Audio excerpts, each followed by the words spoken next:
YouTube tá bugado. Para você receber novas notificações de vídeos, inscreva-se e ative a porra do sininho.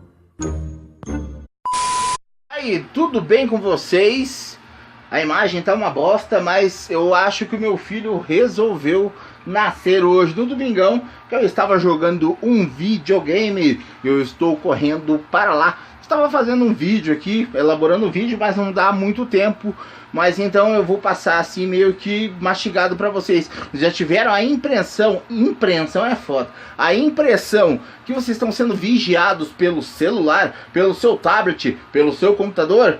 Então, se você tem alguma dúvida, assista esse vídeo que eu estou postando aqui agora. Tá meio corrido para mim, parece que o meu filho vai nascer e eu queria compartilhar até esse momento com vocês.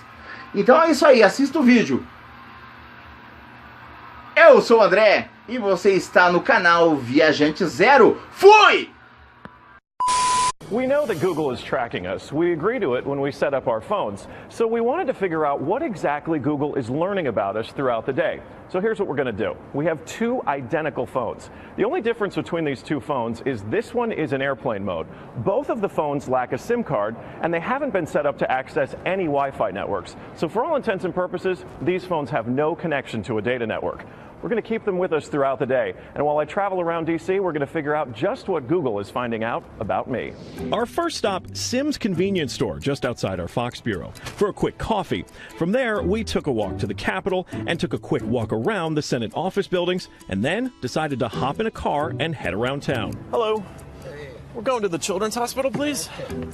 To run our test, we had to do more than walk the block, so we took a tour around our nation's capital. First, due north to the Children's National Medical Center Hospital, then west to St. Albans School and the National Cathedral.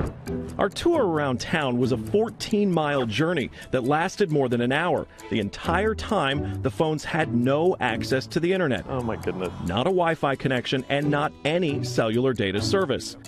It almost seemed quaint to assume that Google wouldn't even be able to collect data on me.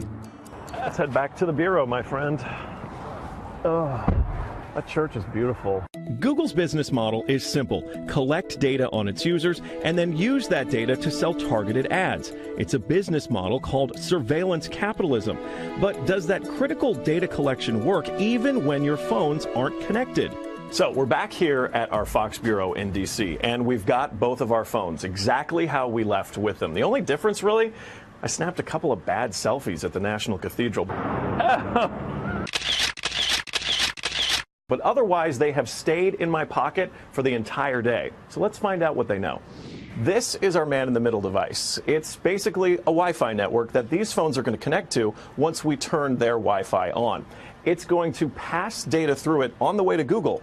But on the way, we're actually going to get a copy of the same data that Google's going to get. We'll be able to decrypt it and then find out where we've been throughout the day. Within minutes, the numbers rolled in. The phone that wasn't on airplane mode registered more than 100 locations, 130 activities, and even 152 barometric readings. As soon as it hooked up to our Wi-Fi, it transmitted 300 kilobytes of data straight to Google.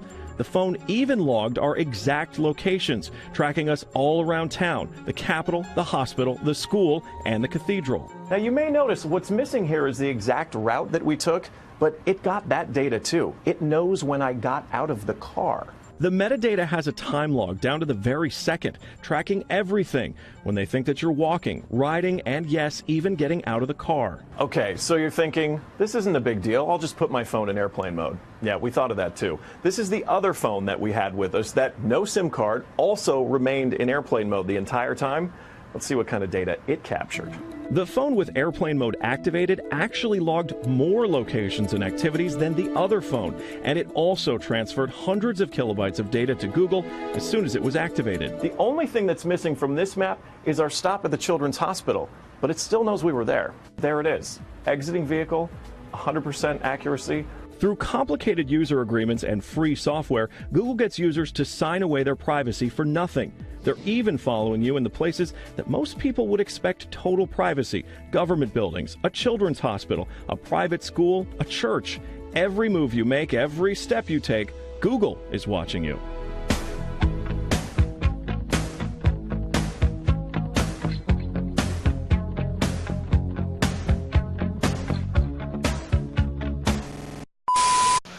Se fudeu.